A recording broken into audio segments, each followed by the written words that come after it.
India गठबंधन में लगभग सीटों का जो शेयरिंग का मामला है वो तय हो चुका है।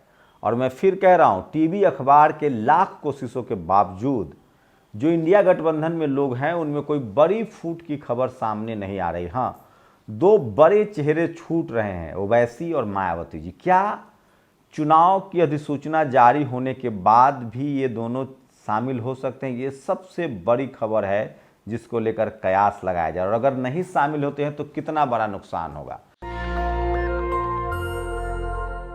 नमस्कार, मैं शंभू कुमार सिंह और आप देख रहे हैं नेशनल दस्तक। टीवी अखबार वाले जो कहते हैं कि इंडिया गठबंधन भानुमति का कुनबा है, कहाँ का रोड़ा कहाँ का ईंट कहाँ जाके जोड़ा है।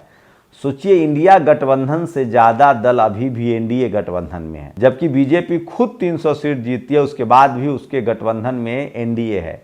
और मैं फिर कह रहा हूँ, यूपी बिहार जैसे राज्यों में बीजेपी इसलिए जीतती है क्योंकि छोटे छोटे बहुजन दलों से उसका गठबंधन है। आप यूपी में देखिए, राजभर, निषाद, अनुप्रिया पटेल और भी कुछ लोग नेता भी वो तोड़ के लाते हैं। अभी बीजेपी ने आधिकारिक अनाउंसमेंट किया है कि तमाम दलों से, खासकर कांग्रेस से, बंगाल में, केरल में, उन राज्यों में जहां उसके दरवाजे बंद है वहां नेता उठाए जाएंगे।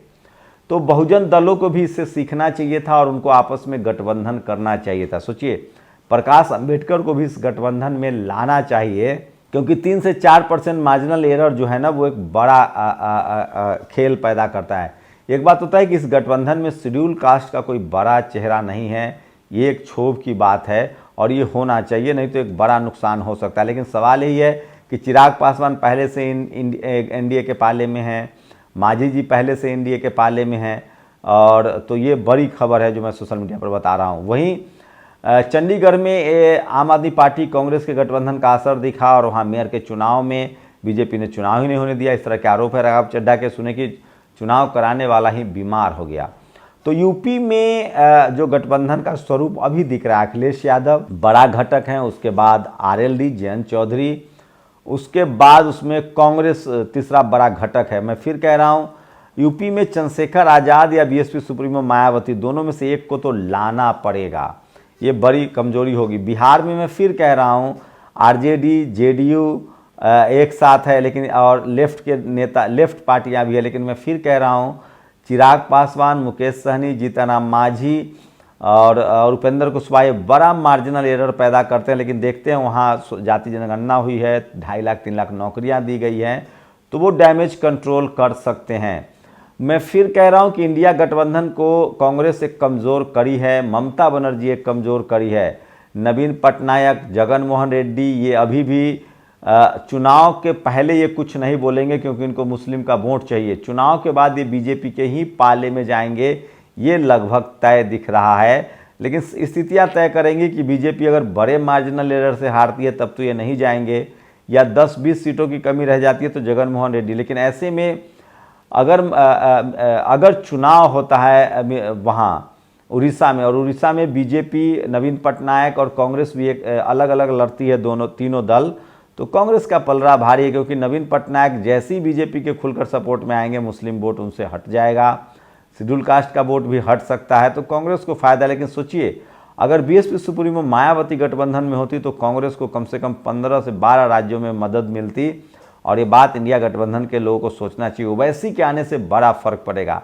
लेकिन अगर ये नहीं भी आते हैं तो इसकी एक काट है, काट वही है जो बीजेपी अपनाती है। अगर इंडिया गठबंधन जो भी दल हैं वो जो सवर्णों पर वो टिकट बर्बाद करते हैं, क्योंकि सवर्ण समाज उनको वोट देते नहीं हैं, तो अगर मायावती जी और ओवैसी नहीं आते हैं गठबंधन में तो एक उनको ऑप्शन है कि वो जो टिकट सवर्णों को देते हैं वो टिकट SC ST के रिजर्व सीट के अलावा कैंडिडेट बढ़ाएं, ओबीसी के लोगों को ज़्यादा टिकट दें, किसान कम्युनिटी को ज़्यादा दें, और सवर्ण समाज को टिकट देने से उनको कोई फ़ायदा नहीं, क्योंकि वोट तो उनको मिलना नहीं है। दूसरी बात, अगर ओवैसी नहीं आते इस गठबंधन में तो खासकर उन मुस्लिम चेहरा को जो लगातार संघर्ष कर रहे हैं, खासकर शर्जील इमाम, मिरान हैदर, उमर खालिद सैफी और ऐसे तमाम बड़े चेहरे हैं जिनको पॉलिटिकली जेल में डाल रखी है सरकार ने, अगर उनको टिकट देते हैं तो मुस्लिम वेव एक पैदा होगा और वो इंडिया गठबंधन को बचा सकते हैं। तो मैं मुफ्त में सलाह दे रहा हूँ, आप लोग प्रतिक्रिया दीजिए कि मेरी सलाह में दम है कि नहीं। मैंने आपको कहा था कि अगर राजस्थान, मध्य प्रदेश, छत्तीसगढ़ कांग्रेस हारती है तो इंडिया गठबंधन और मजबूत होगा, मैं दावे के साथ कह सकता हूँ, और वो होता हुआ दिख रहा है। अगर इन 3 राज्यों में कांग्रेस जीत जाती तो फिर कांग्रेस का एरोगेंसी बहुत ऊपर होता, हाई लेवल पर होता। लेकिन मैं अभी भी कह रहा हूँ कि जो दलित पिछड़े आदिवासी लीडरशिप वाली पार्टियां, उनको एक साथ आना चाहिए। तो ये 2 बड़े काम करने पड़ेंगे। जैसे बीजेपी क्या करती है, 18 से 15% मुस्लिम वोटर को देश भर में दरकिनार करती है, और वो जो टिकट बचता है वो टिकट वो ओबीसी पर खर्च करती है। शेड्यूल कास्ट शेड्यूल ट्राइब को तो अभी भी वो रिजर्व सीट से ज़्यादा नहीं दे रही है, लेकिन ओबीसी जातियों पर खर्च करती है वो टिकट, और जनरल का टिकट और बढ़ा देती है। तो इंडिया गठबंधन को यही करना पड़ेगा। अगर उसे देश भर में मुस्लिम वोट चाहिए बगैर ओवैसी के, तो ये काम करना पड़ेगा कि वो तमाम चेहरे जो क्रूसेडर हैं, जो पॉलिटिकल प्रिजनर हैं, उनको उम्मीदवार बनाना पड़ेगा जेल से ही, तब जाकर मामला बनता हुआ दिख रहा है। और उसके बाद अगर उनको मायावती नहीं गठबंधन में आती है तो एक बड़ा नुकसान है। ऐसे में चंद्रशेखर आज़ाद को बड़ी जिम्मेदारी देनी पड़ेगी, बड़ा सम्मान देना पड़ेगा, देश भर में उनसे कैंपेन कराया जा सकता है।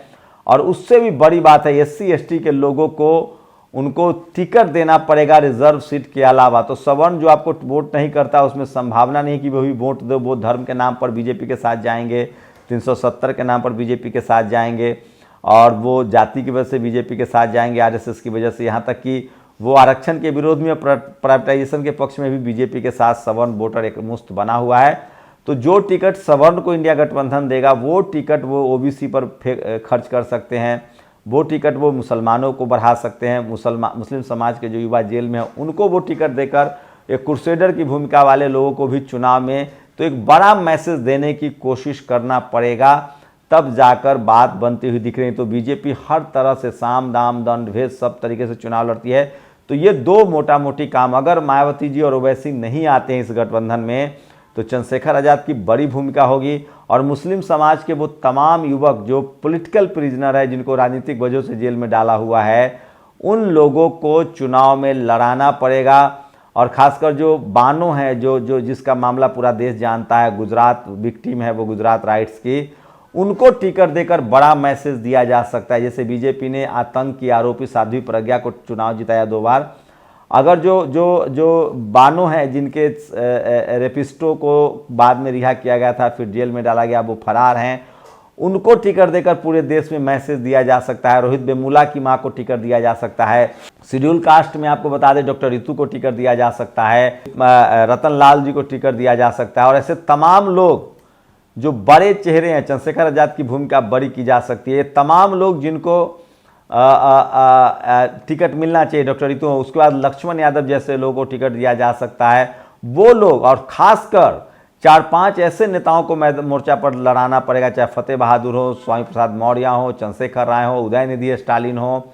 और आपको बता दें कि स्वामी प्रसाद मौर्य, दिल्ली के पूर्व सोशल जस्टिस मंत्री राजेंद्र पाल गौतम हो, ये वो तमाम लोग जो सोशल जस्टिस के नाम पर लगातार लड़ रहे हैं, महमूद पराचा हो, भानु प्रताप जी हो, जो EVM के विरुद्ध लड़ रहे हैं, इन लोगों को एक साथ लाना पड़ेगा। बामसेफ से इन लोगों को साफ साफ बातचीत करनी पड़ेगी, तब जाकर मामला बनता है। लेकिन मुझे नहीं पता इंडिया गठबंधन में जो बैठे लोग हैं, नेता हैं, उनकी इतनी समझ भी है कि नहीं, न हो तो कम से कम ये वीडियो ही देख ले। उनको मैं फिर कह रहा हूँ, अगर BSP सुप्रीमो मायावती आती हैं, ओवैसी आते हैं, तो सोने पर सुहागा। अगर ये लोग गठबंधन में नहीं आते हैं तो इनके ऑप्शनल क्या हो सकता है, मुस्लिम समाज को अपने पास लाने के लिए इंडिया गठबंधन को उन तमाम क्रूसेडर को टिकट देना होगा। मीडिया आलोचना करेगा, उससे घबराना नहीं है, मीडिया आपको वोट नहीं दिलाएगा, वो तो आप मुंह से खाइएगा तो भी आलोचना करेगा, मुंह से नहीं खाइएगा तो भी आलोचना करेगा। तो अगर आपको मंदिर के राजनीति से धर्म की राजनीति को काट करना है, तो सोशल जस्टिस, जाति जनगणना, आरक्षण और मुस्लिम युवा जो जेल में है उनके मुद्दे पर चुनाव लड़ना होगा, तमाम दलित पिछड़े आदिवासियों का टिकट बढ़ाना होगा। ये बड़ा रास्ता हो सकता है 2024 के लिए। आप बताइए कि क्या इंडिया गठबंधन के नेताओं की इतनी भी राजनीतिक समझ नहीं है, तो फिर कुछ नहीं कहना। आप लोग अपनी प्रतिक्रिया जरूर दीजिए, और आपको लगता है तो उनको शेयर कर दीजिए, शायद उनको समझ आ जाए। शुक्रिया। नेशनल दस्तक की आपसे गुजारिश है कि अगर इसको बचाना चाहते हैं तो नेशनल दस्तक को सब्सक्राइब करने के लिए रेड कलर के सब्सक्राइब बटन को दबाएं, फिर बेल आइकन की घंटी दबाएं। नेशनल दस्तक को बचाने के लिए बहुत जरूरी है कि हर खबर को शेयर करें, लाइक करें, कमेंट जरूर करें।